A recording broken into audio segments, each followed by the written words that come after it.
тот самый сложный период, вы помните, когда совсем недавно, после распада Советского Союза, когда образовался вакуум, и когда вот это, к сожалению, мы констатируем, что даже попытка бесового племени была взять верх, разрушить наш межконфессиональный мир, вот разрушить ту нашу историю, те наши традиции, когда мы всегда отличались, что у нас тысячелетняя история, что мы самая большая наша сила в многонациональности, многоконфессиональности.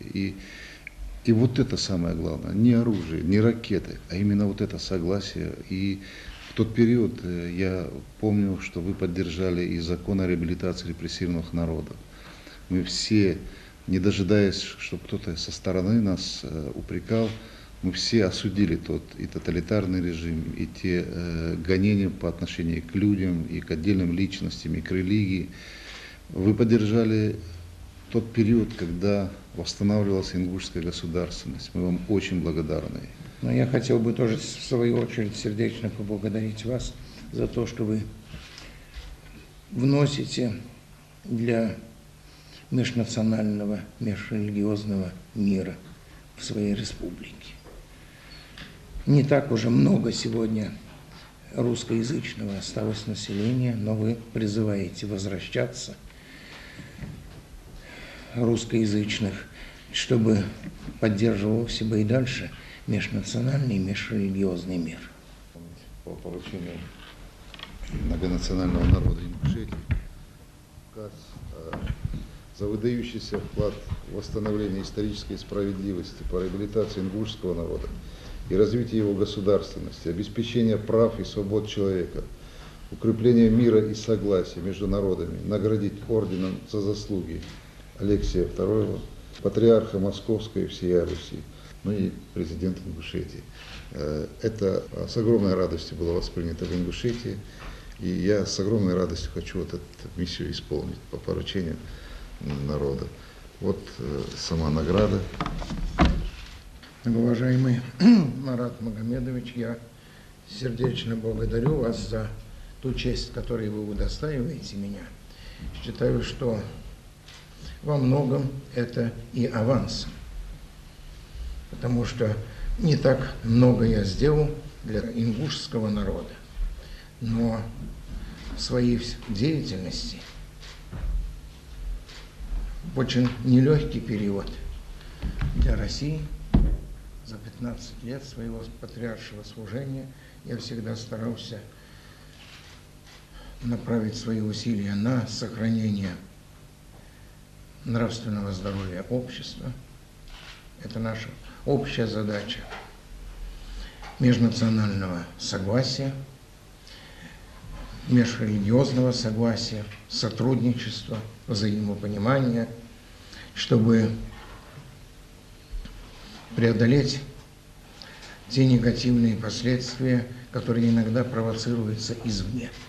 Потому что наши народы, они на протяжении веков жили вместе и являли пример доброго согласия и сотрудничества. И вот это сотрудничество надо продолжать, и все мы в этом отношении должны служить и будем служить этим целям. Здесь, когда поставим двери, уже начнем делать работу внутри храма, штукатурку, шпаклевку. И, естественно, будем делать здесь теплые полы, потому что храм очень высокий, и тепло надо, чтобы шло от пола, и как раз на рост человека хватает тепла. Передняя часть храма – это есть алтарь. Перед алтарем устанавливается иконостас резной с иконами. То есть эта часть будет отделена от храма, это святая святых. Вот этому храму старый, который стоит, ему уже более 100 лет. То есть в течение века здесь храм не строился православно. Для нас, конечно, для всех православных это знаменательный момент, радостный момент. И за это, конечно же, благодарность очень большая президенту, который поддержал мою инициативу, который до сих пор беспокоится о каждых проблемах, какие есть в церкви. Помогает не только президент, помогают даже простые предприниматели. Приезжают и говорят: вот, батюшка, то, что мы хотим на святое дело, на храм Божий пожертвовать.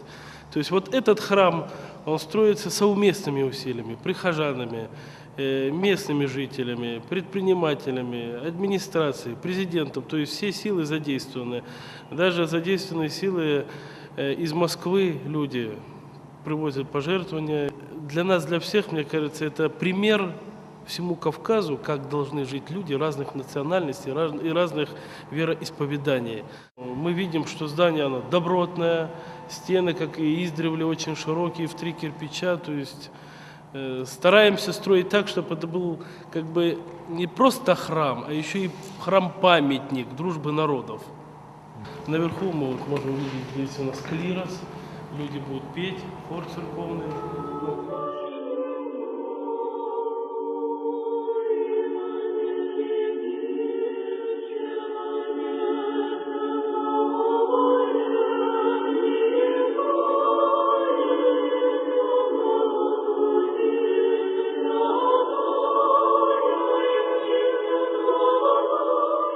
Сейчас ведется работа по подготовке установки куполов. Приедет владыка Ставропольский, Владикавказский Феофан, будет Мурат Магомедович Зязиков, приедут гости из Москвы. То есть это будет очень знаменательный и торжественный момент.